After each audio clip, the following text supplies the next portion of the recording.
Hello, it's Grace chatting again in How to Survive Living with an Alcoholic, part 14. So, the part 13, I looked at red flags. So, if you are someone whose partner is not safe to be around and there's an element of danger, there's some of those red flags. I hope you have hooked in with somebody who can be a help and a support for you.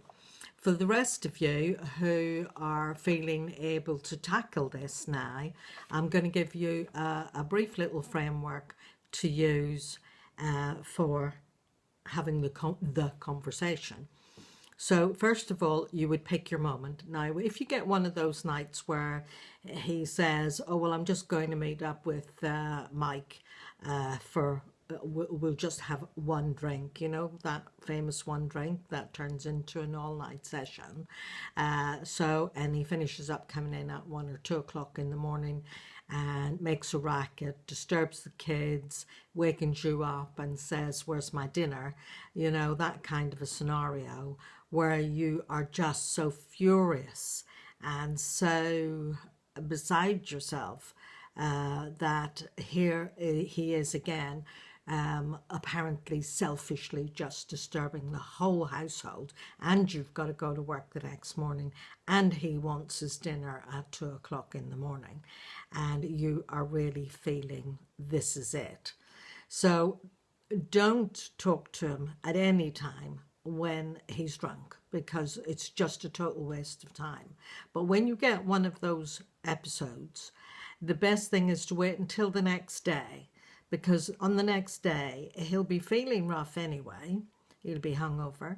He'll know, he might not remember everything he said and done, but he'll know he was out of order.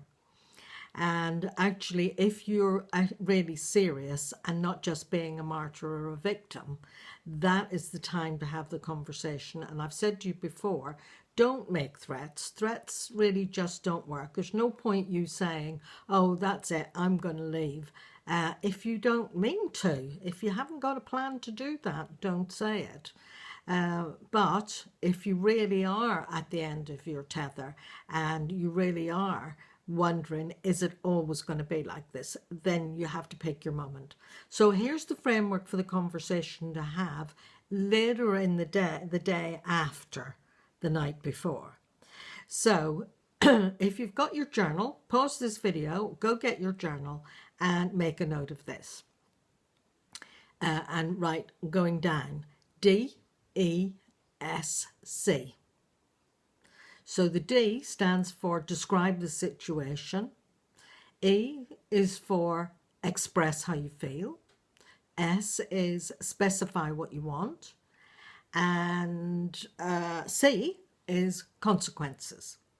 So D, so just take note of how I say this, and I want you to keep it this simple. Notice how long it takes. It doesn't take very long.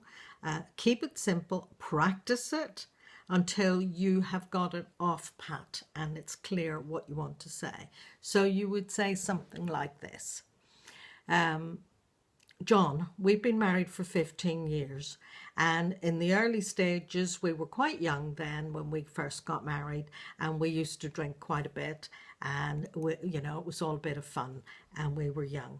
But actually I've grown out of that, and it seems that you want to carry on drinking like a teenager, and really we've got a family now.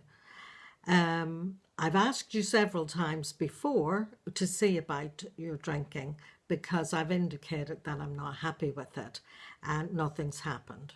So E, express how you feel. I feel really worried.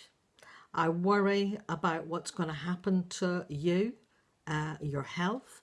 I worry about us as a couple. I worry about our family.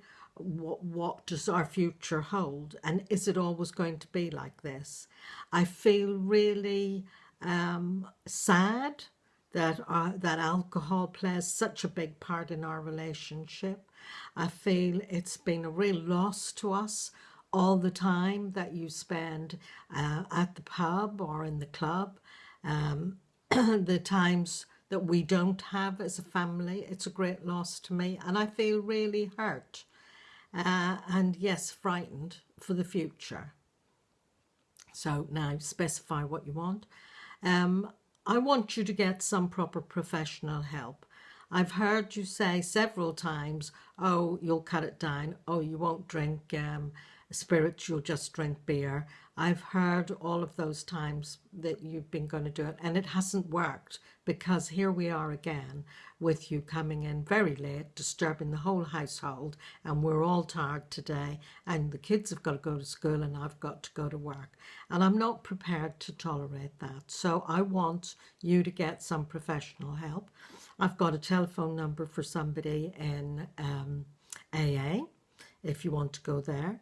I've got a telephone number of a therapist who specialises in addictions, and I've got the phone number of the local residential rehab unit.